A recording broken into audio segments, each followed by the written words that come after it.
All right. Hello, everyone. This is a breaking news edition of Qualified at the Intersection. And some of you may know I used to be a news anchor. And so I did breaking news. I went out into the snowstorms, in the hurricanes. In fact, it was a tornado where I was like, I'm done. I'm not made of Kevlar. Why am I out here? And I also have this shirt that I got at a street fair, I think last year. Read banned books. Very important. So today's breaking news I want to talk about because it is directly related to two things. One of my former lives as a practicing attorney and my current life as a writer and my next book that I'm working on. And so this is the Sean Diddy Combs verdict, I should say. And so I want to say this up front. I am not a Sean Diddy Combs supporter. He is a horrible, terrible person who has used coercion, harassment, and has been alleged to be a terrible actor in the music industry for years. But the problem today with the verdict is not the verdict, because in fact it was the right verdict, but for the wrong reason. So I will explain. So I used to do divorce and custody for victims of domestic violence. That's what I did. I worked with people who had been abused, terrorized. Where I worked, we had clients who didn't make it to court because they were killed before they could get to court. So I am not somebody who's talking about something they don't understand. I guess I want to put that up front. The issue here always was the prosecutors overcharged and brought the wrong charges in this case. The major charges that Sean Diddy Combs was facing are RICO charges. They're racketeering, organized crime, industry charge, right? And those charges came about to get the mob. The mob was creating interstate commerce of illegal means, and it's a novel way to get them, right? So the problem is that I could tell from the very beginning that this was an overcharge and it was the wrong charge. And so today's decision is not about power or money or not believing the victim. It's just simply the wrong charge. So the jury wasn't swayed by fame. They're actually swayed by the law. The prosecutor never proved a racketeering interstate enterprise for this case. And they said they had people they were going to call or they could call, like his operations person. They never called those people. That doesn't mean that Sean Combs didn't commit a crime.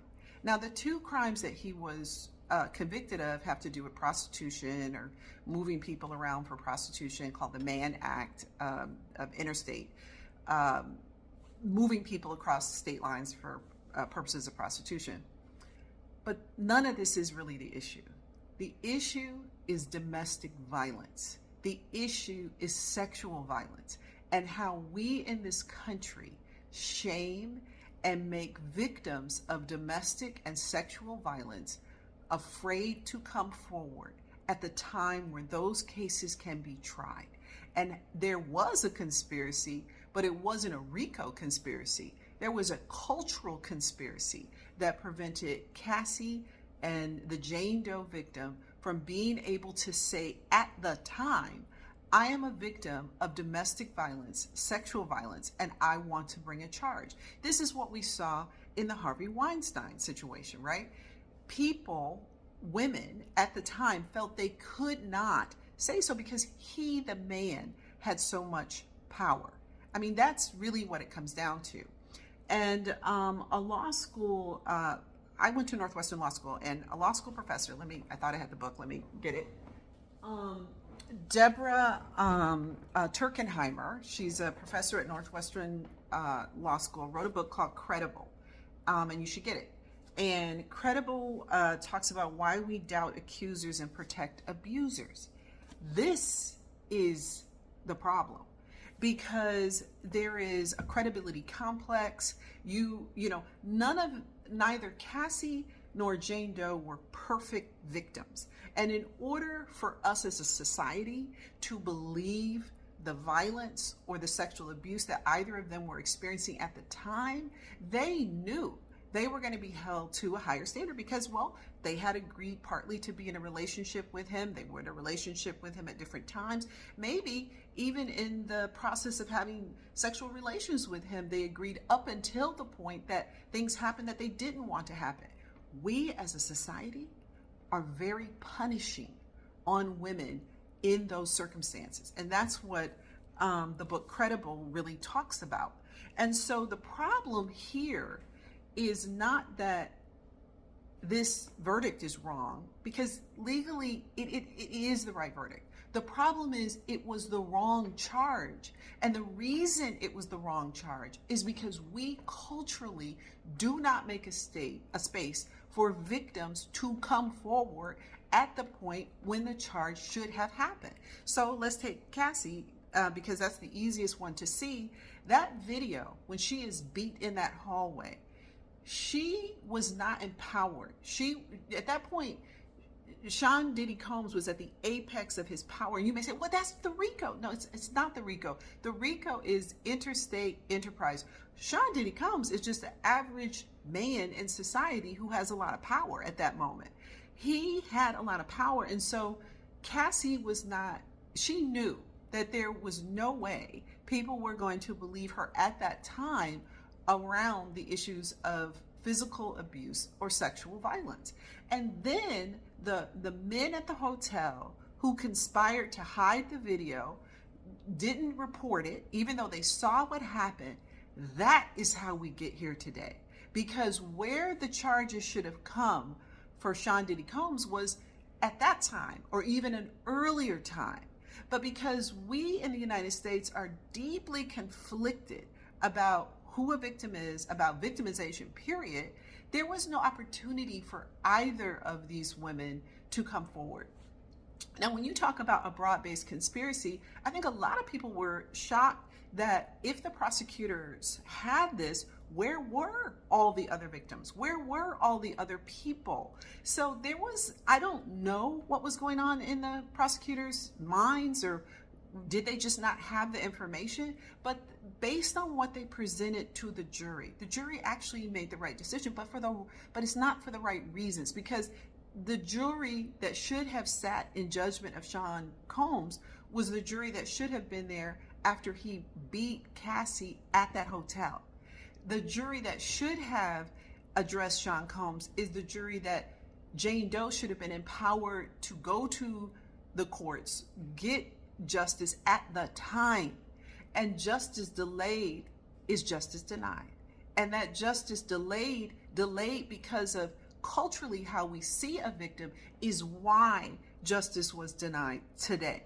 And a lot of people who are upset today, let me tell you something. This book, Credible, has some amazing information about how we deal with sexual violence in relationships, and state laws around whether or not you can say you were raped if you didn't fight back hard enough based on your relationship. We don't have a society that structures and acknowledges the impact of victimization. We are super uncomfortable with that, which is the topic of my next book. Because to me, this is a critical, fundamental issue. It's how we get Donald Trump in the White House. It's how we get several officials in this administration who have been accused of either sexual assault, accused of rape, accused of these types of things. Because we value victimizers or the status quo more than we value victims. And so I don't know what the judge is going to decide today shortly here, because I'm on the West Coast and, the time, it's like we're traveling through time here.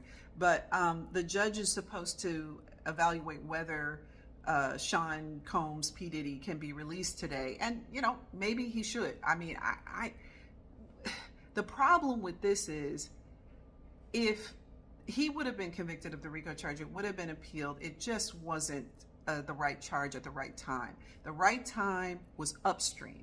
And that is something I intend to get at in my next book, is we need to deal more upstream. So downstream is super ineffective, meaning when we get past the injury, when we get past the harm, and then we try to correct for it, it's very ineffective. And so, yeah, so that's my take on the breaking news. I really want to make clear, I am in no way invalidating Cassie or Jane Doe. I am in no way saying Sean Combs, P. Diddy, is a good person and isn't guilty of many things. I'm just saying this was the wrong charge, and because of that, it ends up being the right verdict.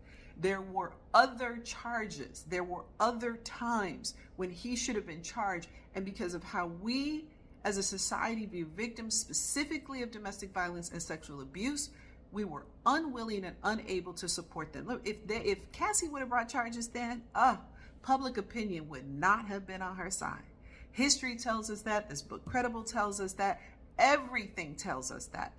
So, you know, if we feel bad about this verdict, we need to look in the mirror about how we as a society address victims of violence at the time the violence happens.